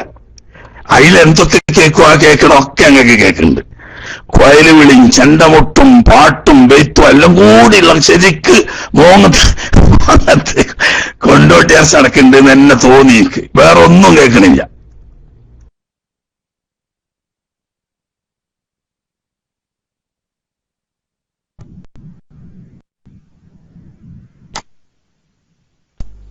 ഹലോ പൊന്നാര ഹബു മിഷൽ, എങ്ങനെ എനിക്ക് മനസ്സിലായി പേടിപ്പിച്ചാലോ? കൊണ്ടോട്ടി ഉസ്താദ് പറഞ്ഞേനെ, കൊണ്ടോട്ടി മോങ്ങത്തേർച്ച ഉണ്ട് അതിന്റെ അടുത്ത് തന്നെ ഉസ്താദെ. അത് മൂപ്പര നാട്ടിലെ നേർച്ചയാണത്. പിന്നെ ഏതായിരുന്നാലും ഞാൻ എന്റെ ചോദ്യം ചോദിക്കാം. ഞാനാകെ പേടിച്ച് എന്ത് ഒച്ചപ്പാടാപ്പോ ഇതൊക്കെ പാടെന്ന് വിചാരിച്ചു. മൂപ്പരേന്ന് അങ്ങനെ ഒച്ചപ്പാട് കേൾക്കാറില്ല സാധാരണ. ഉമ്മയുടെ പേരിലുള്ള 8 സെന്റ് വീടും വീടിന് വേണ്ടി ഒരു മകൻ കൂടുതൽ ചിലവാക്കി. 2 മക്കളുള്ള ഉമ്മാന്റെ ഹയാത്ത് കാലത്ത് എങ്ങനെ ഓഹരി ചെയ്യും? 3 ആൾക്ക് അവകാശമുണ്ട്, 2 മക്കൾ, ഒരു ഉമ്മ. ഉമ്മാന്റെ അവകാശം ഏതെങ്കിലും ഒരു മകന് ആയിരിക്കും കൊടുക്കുക. അപ്പോൾ തുല്യ അവകാശം ഉണ്ടാവുമോ എന്നാണ് ചോദ്യം.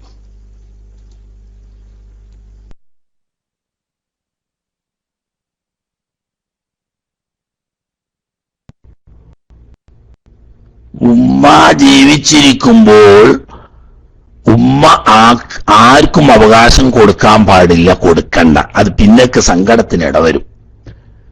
ബാപ്പാന്റെ സ്വത്താവെന്ന് വിചാരിക്കുന്നു. ബാപ്പാന്റെ സ്വത്താണെങ്കിലല്ലേ മക്കൾക്കും ഉമ്മാക്കും അവകാശം എന്ന് പറയുന്നത്. അപ്പോ ആകെ 8 സെന്റ് സ്ഥലമുണ്ട്, 2 മക്കളും ഉമ്മയും ഉണ്ട്. അപ്പൊ അത് ഉമ്മാക്ക് ആകെ സ്വത്തിന്റെ 8/1 അവകാശം ഉണ്ടാകുക. ഭർത്താവിന്റെ സ്വത്താണല്ലോ. മക്കൾക്ക് ബാക്കിയുള്ളതും ഉമ്മാന്റെ അവകാശം ഉമ്മാന്റേതായിട്ട് തന്നെ നിൽക്കട്ടെ, ഉമ്മ മരിച്ചതിന് ശേഷം അത് പിന്നെ ഉള്ളതുകൊണ്ട് മക്കൾ ഓരിച്ചെടുക്കുക. കാരണം എന്താണെന്ന് വെച്ചാൽ അത് പിന്നെ വലിയ സങ്കടത്തിനൊക്കെ ഇടവരും. തന്നെയല്ല, ഉമ്മാന്റെ സ്വത്തിന്റെ അവകാശം ഉമ്മ ജീവിച്ചിരിക്കുമ്പോൾ മക്കൾക്ക് ഒട്ടുണ്ടാവില്ലല്ലോ. ഉമ്മ മരണപ്പെട്ടതിന് ശേഷമേ ഉമ്മയുടെ അവകാശം മക്കൾക്ക് കൈവെക്കാൻ പറ്റുള്ളൂ. അത് അങ്ങനെ തന്നെ നിൽക്കലാണ് ഖൈർ. ആ ഉമ്മാന്റെ ഇസ്സത്തിനും അതാണ് നല്ലത്.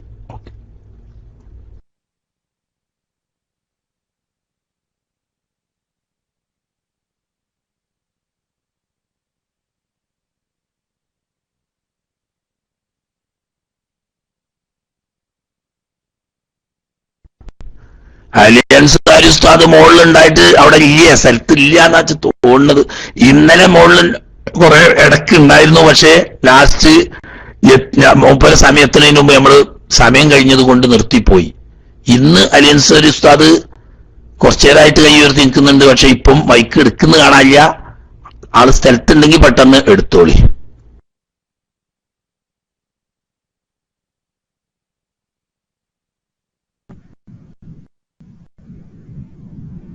ഉസ്താദെ, അത് ഇപ്പൊ ചോദ്യകർത്താവ് അറിയിക്കുന്നത് ഭർത്താവിന്റെ സ്വത്തല്ല, ഉമ്മായുടെ സ്വത്ത് തന്നെയാണ്, ഭർത്താവ് ഒഴിവാക്കിയതാണെന്നാണ്. അപ്പോ അതും കൂടി ഇപ്പൊ അയാള് അറിയിച്ചിട്ടുണ്ട്. ഇൻഷാ അല്ലാഹ് ഞാൻ മൈക്ക് വിട്ടു.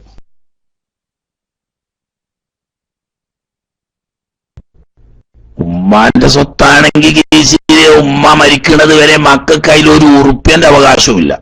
അതിലേക്കുണ്ട്, ഉമ്മ മരിക്കുന്നത് വരെ മക്കൾക്ക് അതിൽ ഒരു തരത്തിലുള്ള അവകാശവും ഇല്ല.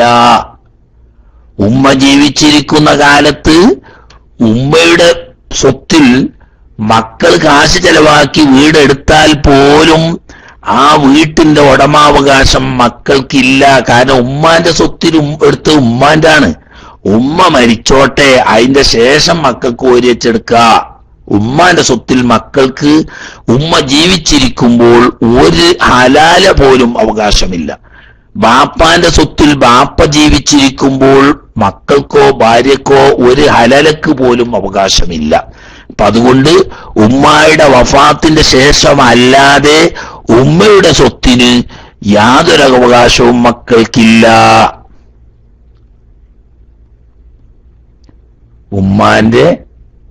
ഉമ്മാന്റെ ഹയാത്ത്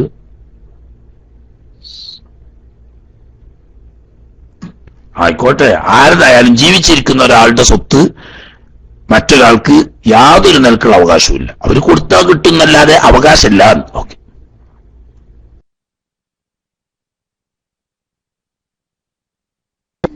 അസ്സലാമലൈക്കും ഉസ്താദെ, നേരത്തെ മൈക്കെന്തോ കംപ്ലൈന്റ് കുടുങ്ങിയതാണ്. പിന്നെ ചോദ്യം PM-ൽ വന്നതാണ്. ഒരു സ്ഥലത്ത് ആ ചുറ്റുഭാഗത്തൊന്നും അധികം മുസ്ലിമീങ്ങളില്ല, അപ്പോൾ ജുമുഅ നടക്കുന്നില്ല. അങ്ങനെയെങ്കിൽ 4-5 ആളുകൾ കൂടിയിട്ട് പ്രായപൂർത്തിയും പക്വതയെത്തിയ നിസ്കാരം ശരിയാകുന്ന 4-5 ആളുകൾ കൂടിയിട്ട് ജുമുഅ നടത്താൻ പറ്റുമോ? ഇനി 40 ആളുകൾ തന്നെ വേണം എന്നുണ്ടോ? ഉണ്ടെങ്കിൽ ആ ആളുകൾക്ക് എന്തൊക്കെ ഷർത്തൊക്കണം എന്നുള്ളതാണ് സഹോദരൻ ചോദിച്ചിട്ടുള്ളത്. ഞാൻ മൈക്കിൾ ചെയ്യുന്നു. ഞാൻ നീർച്ചക്ക് പോയത് നിങ്ങൾക്ക് ഫ്രീ ആയിട്ട് കൊണ്ടുവരച്ച കേൾക്കാനായല്ലോ. അസ്സലാമു അലൈക്കും.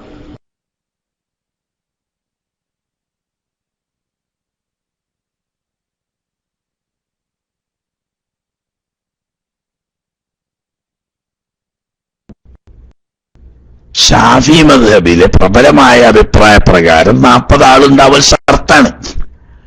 40 ആളിൽ കുറഞ്ഞാൽ അങ്ങനെയുള്ള സ്ഥലത്ത് ജുമാ നിസ്കാരം പാടില്ല എന്നാണ് ഷാഫി മദ്ഹബിലെ പ്രബലമായ അഭിപ്രായം. അങ്ങനെ വന്നാൽ പിന്നെ ഇവർ താമസിക്കുന്ന നാട്ടിന്റെ അറ്റത്ത് അതിർത്തിയിൽ വന്നു നിന്നാൽ അടുത്ത പ്രദേശത്ത് ജുമാ നടക്കുന്ന നാട്ടിന്റെ ഇങ്ങേ അറ്റത്തും ഒരാൾ നിന്നാൽ ശബ്ദവും കാറ്റും ഒക്കെ അടങ്ങിയ സുബൈന്റെ തൊട്ട് മുമ്പുള്ള സമയത്ത് ഒരാൾ ഉറക്കെ വിളിച്ചാൽ അങ്ങേ പുറത്തേക്ക് കേൾക്കുന്ന അത്രയും ദൂരത്ത് ജുമാ നടക്കുന്നുണ്ടെങ്കിൽ ആ നാട്ടിൽ നിയമപ്രകാരം നടക്കുന്ന ജുമായിൽ പോയി പങ്കെടുക്കലാണ് നിർബന്ധം. അത്രയും അടുത്തും ജുമാ ഇല്ലെങ്കിൽ പിന്നെ അവർക്ക് ദൂരസ്കരിച്ചാൽ മതി.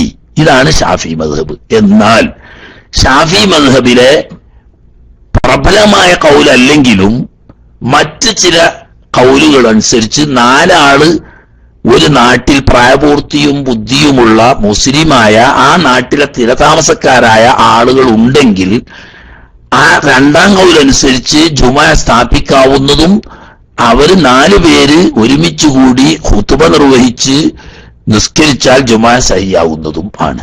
പ്രായപൂർത്തിയും ബുദ്ധിയും ഉള്ളവരും നാട്ടിൽ സ്ഥിരതാമസക്കാരും ആയ ആളുകളാവണം എന്നാണ് ഷർത്ത്.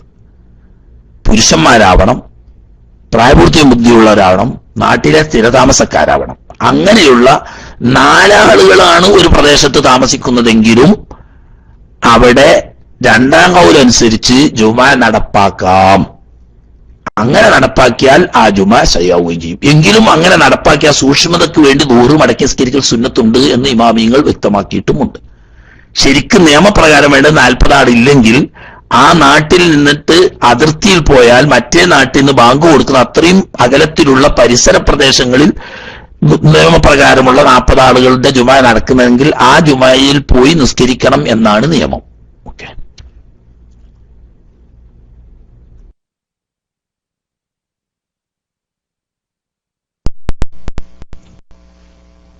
മൈക്ക് ചാടിയ തന്നെയാണ്.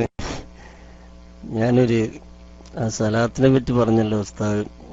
ഞങ്ങളുടെ വൈദാമറബി ആയത്തിൻ ഫീഹ ഇസ്മു മുഹമ്മദിൻ സല്ലല്ലാഹു അലൈഹി വസല്ലമ സ്വല്ലല്ലാ അലൈഹി സവാഉൽ ഖാരിഉ വൽ മുസ്തമിഉ യതഅക്കദു അലാ ദാലിക ഇന്നല്ലാഹു മലായികതുഹു യസല്ലൂന അലൻ നബി എന്നുള്ളൊരു ഇബാറത്ത് പിന്നെ കാണാൻ പഠിച്ചാണ്. ബുശ്റൽ കരീമിന്റെ ഇബാറത്ത് എന്നാണ് തോന്നുന്നത്. നിസ്കാരത്തിലാണോ അല്ലാതെ സമയത്ത് പാടില്ല എന്നാണെന്ന് അറിയില്ല. ഒന്ന് പറഞ്ഞാൽ സൂര്യാണ് ഇത് ഐഡിയ മാറിയതാണ്. അസ്സലാമു അലൈക്കും.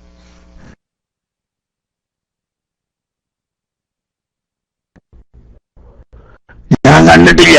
നിങ്ങൾ കണ്ട ഉറപ്പുണ്ടെങ്കിൽ അത് ബോധ്യപ്പെടുത്തണം. ഞാൻ കണ്ടിട്ടില്ല. നോക്കിയ എന്റെ അടുത്താണെങ്കിൽ ബുശ്റൽ കരീം ഇല്ലതാനും. ഏതായാലും തെറ്റുണ്ട് എന്നല്ല പറഞ്ഞത്, സുന്നത്തുണ്ടോ ഇല്ല എന്നുള്ളതാണ് വിഷയം. നിസ്കാരത്തിൽ അതുപോലെ തന്നെ ഖുർആൻ ഓതുന്നതിന്റെ ഇടയിൽ സുന്നത്തുള്ളതായി പ്രശസ്തമായ മുഅ്തമദായ കിതാബുകളിലൂടെയും കണ്ടിട്ടില്ല. ഇനി ബുശ്റൽ കരീമിൽ ഉണ്ടെങ്കിൽ അതിന്റെ ഇബാറത്ത് അയച്ച് തന്നാല് അതിന്റെ മാക്കബലും മാബാദും ഒക്കെ നോക്കണം. ഏതൊരു ഇബാറത്തും ഒരു നിശ്ചിത പോയിന്റിൽ നിന്ന് മുറിച്ചാൽ അതിന്റെ സന്ദർഭം മനസ്സിലാക്കാൻ കഴിയില്ല. അല്ലാതെ എന്റെ അടുക്കൽ ബുശ്റൽ കരീം ഇല്ല. തുഹ്ഫ നിഹായ മൗനിയോ ഷറൽ മുഅദ്ദബോ അതല്ലെങ്കിൽ നിഹായ തുടങ്ങിയ അങ്ങനത്തെ കുറെ കിതാബുകളൊക്കെ ഉണ്ട് എന്നല്ലാതെ ബുശ്റൽ കരീം എന്റെ അടുക്കലില്ല. അതിന് അങ്ങനെ ഉണ്ടെങ്കിൽ അത് നോക്കിയിട്ട് അതിന്റെ സന്ദർഭവും കൂടി മനസ്സിലാക്കിയിട്ട് പറയേണ്ടതാണ്. ഓക്കെ.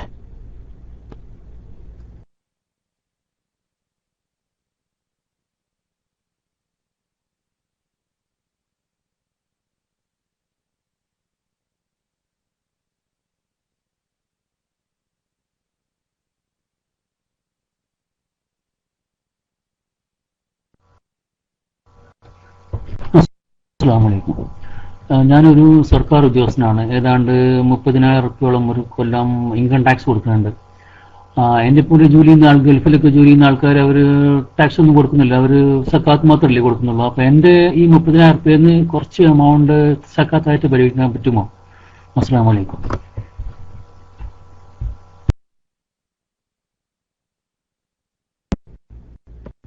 വഅലൈക്കും അസ്സലാം. ഗവൺമെന്റ് ഉദ്യോഗസ്ഥനാണെങ്കിലും അല്ലാത്ത ശമ്പളക്കാരനാണെങ്കിലും മാസം തോറും കിട്ടുകയും അത് നിത്യ ചെലവിനോ കാര്യങ്ങൾക്കോ ചെലവഴിക്കുകയും ചെയ്യുന്ന ഒരാൾക്ക് സക്കാത്ത് ഇല്ല എന്നതാണ് ഇസ്ലാം ശരീഅത്ത്.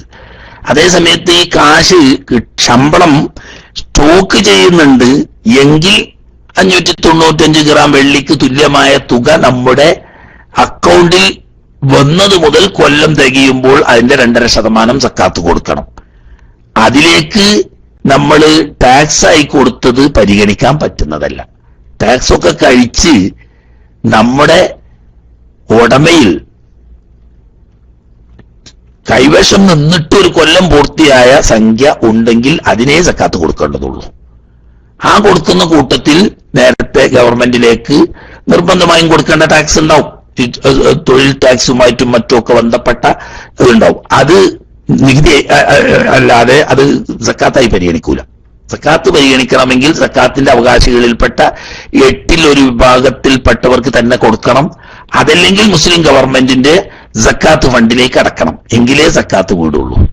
അപ്പൊ അതിന് സാധാരണഗതിയിൽ ശമ്പളം ഒരു കൊല്ലത്തിൽ ഇപ്പോ 2 ലക്ഷമോ 3 ലക്ഷമോ 5 ലക്ഷമോ ഒക്കെ ശമ്പളം ഉണ്ടെങ്കിൽ പോലും അത് കണക്കാക്കിയിട്ട് സക്കാത്ത് കൊടുക്കണം എന്ന് ഇസ്ലാമിൽ എവിടെയും പറഞ്ഞിട്ടില്ല. മറിച്ച് ഈ കിട്ടുന്ന ശമ്പളം നമ്മുടെ നിത്യച്ചെലവിലേക്കും ആവശ്യങ്ങളിലേക്കും ഉപയോഗിച്ച് ബാക്കി മിച്ചം വരുന്നത് നമ്മൾ സ്റ്റോക്ക് ചെയ്യുന്നുണ്ട്. ഉദാഹരണം, നമ്മളൊരു അക്കൗണ്ടിൽ സൂക്ഷിക്കുകയാണ്. അങ്ങനെ ഉണ്ടെങ്കിൽ ആ സ്റ്റോക്ക് ചെയ്ത സംഖ്യ നിശ്ചിത തുക വന്നതിന് ശേഷം കൊല്ലം തികയുമ്പോൾ കൊല്ലം തോറും അതിന്റെ 2.5% കൊടുക്കണം. അതിന് നേരത്തെ നമ്മൾ ചെലവഴിച്ചതോ സദഖ ചെയ്തതോ അതല്ലെങ്കിൽ നികുതി അടച്ചതോ ഒന്നും അതിൽ പരിഗണിക്കുന്നതല്ല. ഓക്കെ, മനസ്സിലായിട്ടുണ്ടാവും വിചാരിക്കുന്നു. അതായത് കിട്ടുന്ന ശമ്പളം കണക്കാക്കി ഒരു കൊല്ലത്തിൽ വരുന്ന ആകെ ശമ്പളം ഇത്ര രൂപ വരും, അതിന് ഇത്ര ശതമാനം സക്കാത്ത് എന്ന് ഇല്ല. അങ്ങനെ ഒരു സക്കാത്ത് ഇസ്ലാമിലില്ല. മറിച്ച് കിട്ടുന്ന സംഖ്യ നമ്മുടെ നിത്യച്ചെലവ് ആവശ്യങ്ങൾക്ക് ചെലവഴിച്ചതിന് ശേഷം ബാക്കി വരുന്നത് നമ്മൾ സ്റ്റോക്ക് ചെയ്യുന്നുണ്ട്, ബാങ്ക് അക്കൗണ്ടിലോ മറ്റോ ആയിട്ട് സ്റ്റോക്ക് ചെയ്യുന്നുണ്ട്. എങ്കിൽ ആ സംഖ്യ ഈ പറഞ്ഞ 595 ഗ്രാം വെള്ളിക്ക് തുല്യമായ സംഖ്യ എപ്പോഴാണോ തികഞ്ഞത് അവിടെ മുതൽ പിന്നീട് കൊല്ലം തികയുമ്പം കൊല്ലത്തിൽ 2% കൊടുക്കണം. നേരത്തെ ചെലവ് ചെയ്തതോ അതല്ലെങ്കിൽ നികുതി അടച്ചതോ അതിലേക്ക് പരിഗണിക്കാൻ പാടുള്ളതല്ല.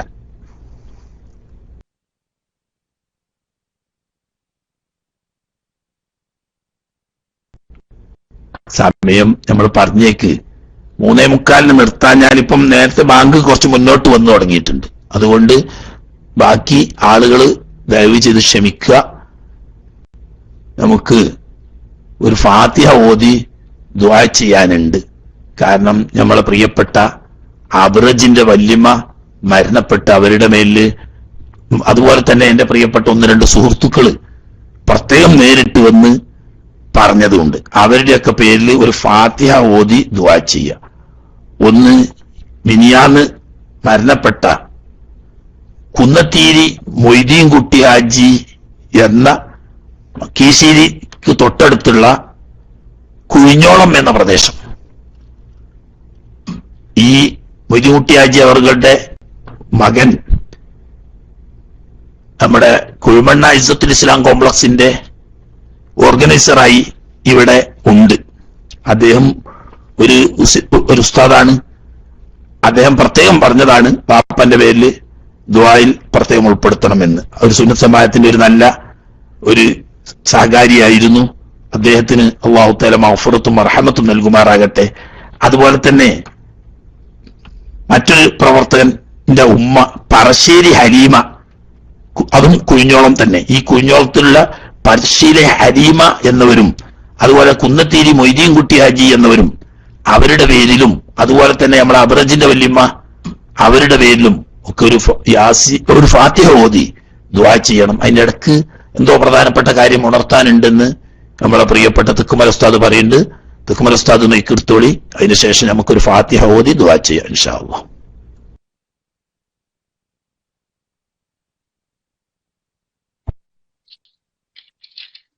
വലൈക്കും സലാം ഉസ്താദെ. പിന്നെ നമ്മളെ റൂമില് സുന്നി ഗ്ലോബൽ വോയിസ് റൂമില് സ്വലാത്ത് അത് ഈ സമയത്തും കൂടി മൊത്തത്തിൽ മാസം ലാസ്റ്റ് ദുആ ചെയ്യിപ്പിക്കും കൂടി പറഞ്ഞിട്ടുണ്ട് എല്ലാരോടും. അത് കാരണം തന്നെ ഒരുപാട് ആളുകൾ 100, 313, 33 ഇങ്ങനെ സ്വലാത്തുൻ നാരിയ ചൊല്ലിയിട്ട് മൊത്തം ഈ മാർച്ച് മാസം 68,085 സ്വലാത്തുണ്ട്. അത് ഉൾപ്പെടുത്തിയിട്ട് ഉസ്താദ് ദുആ ചെയ്യണം. അത് പ്രത്യേകിച്ച് എല്ലാവർക്കും ഫാമിലികൾക്കൊക്കെ വാക്ക് കൊടുത്താണ്. ഒരുപാട് ഫാമിലികൾ ഇരുന്ന് സുബഹിന്റെ സമയത്തൊക്കെ ചൊല്ലി തീർത്ത് ഈ മാർച്ച് മാസം മാത്രം 68,085 1,00,000 മുകളിൽ സ്വലാത്തുൻ നാരിയ സാധാരണ തെഹ്രീലല്ല. ഒരുപാട് ആളുകൾ ഇഖ്ലാസോട് കൂടി ചൊല്ലി ഉപ്പാക്ക് സുഖമില്ലാതെ ഒരു ഫാമിലി ഗൾഫിലാണ്. പക്ഷെ അവരെ ഉപ്പ നാട്ടിൽ വളരെ സീരിയസ് ആയിട്ട് കുടലൊക്കെ പൊട്ടിയിട്ട് കുടലിന് ബ്ലഡ് പുറത്തേക്ക് അങ്ങനെ വളരെ സീരിയസ് ആയിട്ട് ഹോസ്പിറ്റലാണ്. അതെല്ലാം ഉൾപ്പെടുത്തി ദുആ ചെയ്യണം. അതിന്റെ പുറമെ ഉസ്താദ് നമ്മുടെ പേര് പറഞ്ഞില്ല, തൃശ്ശൂർ ജില്ലക്കാരൻ ഒരു ടൈപ്പിസ്റ്റ് ആവുന്ന ഒരു മുസ്ലിം 6-7 കൊല്ലമായി കുട്ടികളില്ല അദ്ദേഹത്തിന്. എന്നല്ല, അദ്ദേഹം ഒരു 6 കുട്ടികളെ പിന്നെ നമ്മുടെ നാട്ടിലുള്ള സ്ഥാപനത്തിൽ നിന്ന് ഏറ്റെടുത്തിട്ട് 720 ദിർഹംസ്, അതായത് ഏകദേശം നാട്ടിലത്തെ 10 റുപ്യയുടെ അടിയിൽ 10 റുപ്യോളം അദ്ദേഹം മാസം മാസം നമ്മുടെ സ്ഥാപനത്തിലേക്ക് നേതാക്കന്മാർ ഉസ്താദന്മാർ കൊടുത്തുകൊണ്ടിരിക്കുകയാണ്. അദ്ദേഹം ദുആ ചെയ്യാൻ വേണ്ടി പ്രത്യേകിച്ച് വേറൊരു ഉസ്താദ് ഏൽപ്പിച്ചതാണ് കുട്ടികളില്ലാത്ത വിഷയത്തിൽ ദുആ ചെയ്യാനും. പിന്നെ ഇപ്പൊ നേരത്തെ പറഞ്ഞ കരിയത്ത് റുഖിയ അവിയൂര് നമ്മുടെ സുഹൃത്ത് അബ്രജിന്റെ വല്യമ്മ ഉസ്താദ് പറഞ്ഞു, അത് പേര് കരിയത്ത്, അത് വീട്ടും പേരാണ്. റുഖിയ അവിയൂര് അതും കൂടി ഉൾപ്പെടുത്തി ഉസ്താദ് പറഞ്ഞത് ഉൾപ്പെടുത്തി ഈ പിന്നെ 68,085 സ്വലാത്തും ഉൾപ്പെടുത്തി ഉസ്താദ് ദുആ ചെയ്താലും ദുആ വസിയത്തോടെ മൈക്ക് വിടുന്നു. അസ്സലാമു അലൈക്കും.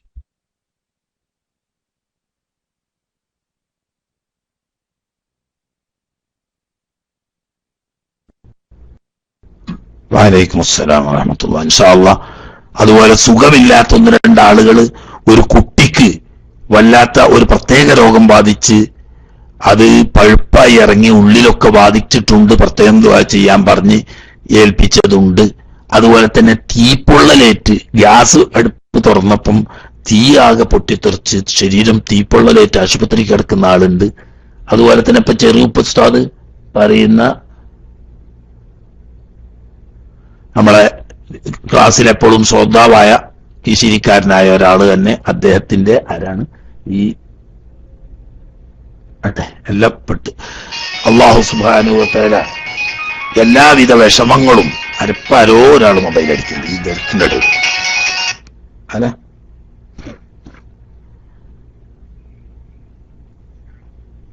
ആരെന്തേം പറയും, ഞാൻ ക്ലാസ്സിലാണ്.